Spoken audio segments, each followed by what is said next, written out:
Good morning, friends, and thanks for joining me for another of our Unfolding the Word times together. Of late, we've been in the book of Genesis, looking at chapters 3 through 11, actually just 3 to this point.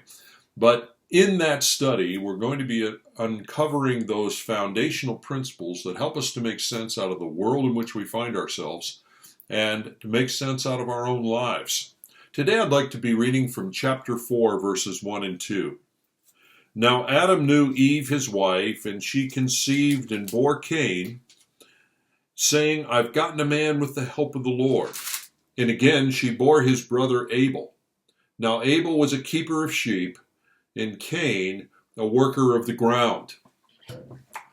Chapter 3 introduced us to the world in which we find ourselves, how humanity fell, how sin came into being, the role of the enemy of our souls, the consequences of the choice of sin. Now, chapters 4 to 11, once Adam and Eve have been pushed out of the garden and the world around them is now fallen, we begin to discover how sin continues to be an issue, how it begins to impact not only on the individual, which we'd already seen, but how it impacted on the family, and eventually how it was impacting on society in general. One of the things that we will discover as we continue in these opening chapters of Genesis is this very amazing principle that while we were created by God, and while the opening chapters of the book of Genesis are not that far removed from the creative process that brought Adam and Eve into being, the majority of people during those chapters rejected God and wanted nothing to do with him. They rejected his ways. And this principle of response to God has continued through all of human history and even down to our current day. The majority of people are not willing to seek after the God who created them, even though he in love is continuing to reach out to them. Well, follow with me as we gain that picture and see some things that make sense out of the world that we encounter. Let's look at these verses I read to you today, which introduce us to Cain and Abel. Cain was the firstborn after the fall of man. He was the firstborn child. The firstborn child that was born through the natural process of procreation. His name in the Hebrew literally means the acquired one. It reminds us, in a sense, by that name that was given to the first child, that all of life ultimately is acquired. It comes from God. It's a gift from God.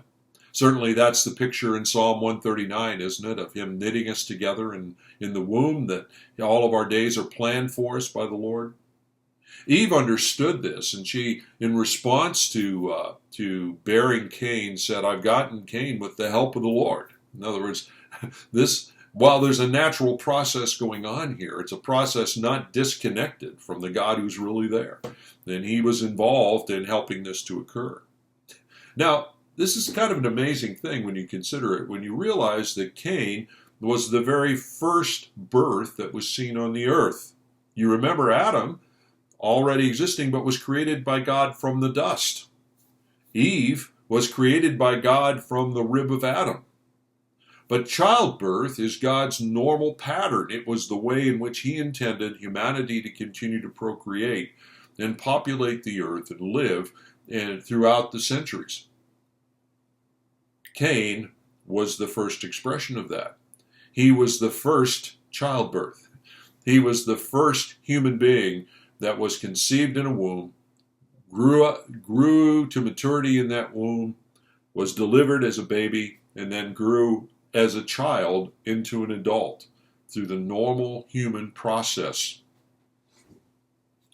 Cain, besides being that initiator, the first sign of that process of development and growth and procreation that God instituted for humanity, Cain also became the first one who demonstrated for us how the rebel human heart works.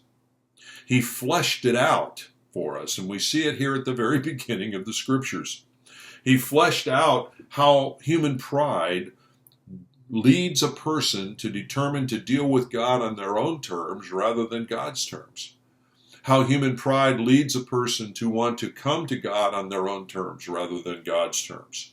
And we'll see more about that, not today, but in coming sessions as we continue to work our way through the 4th chapter. Essentially, what Cain also demonstrated as the initiation person was a picture of how rebellion against God ripples out into sin against people.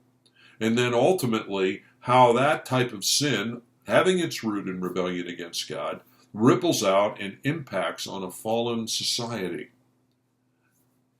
We see so much in the life of Cain that sets a pattern for us to make sense of our world, to have a lens to look at it and say, okay, I understand what's going on. I'm grieved by what's going on, but I understand what's going on because I see the dynamics in Cain.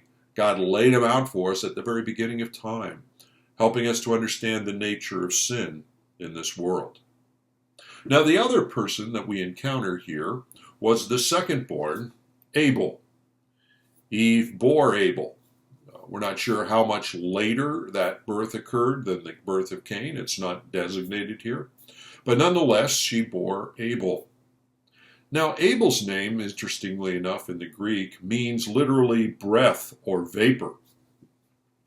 The name, its core, the form of that name, shows up in the book of Ecclesiastes 38 times, but of course there it's not translated Abel as a proper name of a person, but instead it's translated breath or vapor. In fact, it's also translated in that, depending on the translation, by the term vanity or meaninglessness. Remember, as you've read through the book of Ecclesiastes, and I encourage you to do that, the picture of the meaninglessness of life, if tried to be lived outside of the framework of a relationship with God, everything ends up being a disappointment, everything ends up being a vanity, everything ends up being a vapor. Now that's Abel. What an interesting name to give to the second-born. At the time, normally as a family starting out, you start to have children, you have a very optimistic view of life, confidence in your capabilities, excited about what the future may bring. It's only when you get to be old like me that you look at it and say, wait a second, life doesn't turn out quite the way I'd hoped. At any rate, here in this second child, a name is given to this child, which is a very puzzling name. Vapor, meaninglessness. Why? And I think why is that Adam and Eve were coming to understand something in experience that they'd already, in a way, understood mentally and in their spirit as a result of being cast out of the garden. And that is that now in a fallen world, aging and death occurs. It was already starting to be evidenced. As they were looking around them, they were discovering that animals were dying around them naturally because the lifespan of animals would have caused that to happen. There wasn't any of that apparently going on in the garden. But once you were outside, you began to see death around you and corruption around you. And in even more than that, they were continuing to practice, as we'll see implied by the actions later of both Cain and Abel, they were continuing to practice the animal sacrifice for sin as a temporary covering, allowing sin to be resolved, and so their relationship with God could continue. And so they were seeing death. The graphic realities of it, time and time again. We can become somewhat immune to it because it's just part of our life. But think what it was like to see it, and it hadn't been there before that. Now, there were no human deaths at this point, but they were shortly to come as we continue in the 4th chapter and discover some of the outcome of the contention that arose in Cain's mind and heart against God and also against his brother Abel. They were coming. Consider what it must have been like for Adam and Eve to deal with that death and destruction after the wonder and joy of Eden, the wonder of an unfallen world, the wonder of relationship with God that was unbroken. They were seeing firsthand the consequences of their sin choice against God in the form of the rot and the decay and the death. They were seeing it firsthand in the form of a land that was now yielding thorns and thistles instead of the fruit. Remember, being a gardener in the Garden of Eden was a very different reality than a gardener once you'd been cast out. One final irony here that I want to turn our attention to this morning.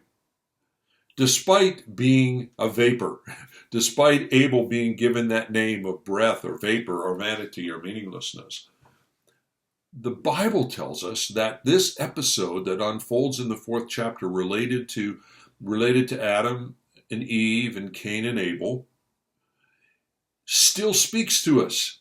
The one who was but a vapor is still speaking. I was thinking of Hebrews chapter 11 in this regard, where it says, talking about Abel, it says, and through his faith, though he died, he still speaks.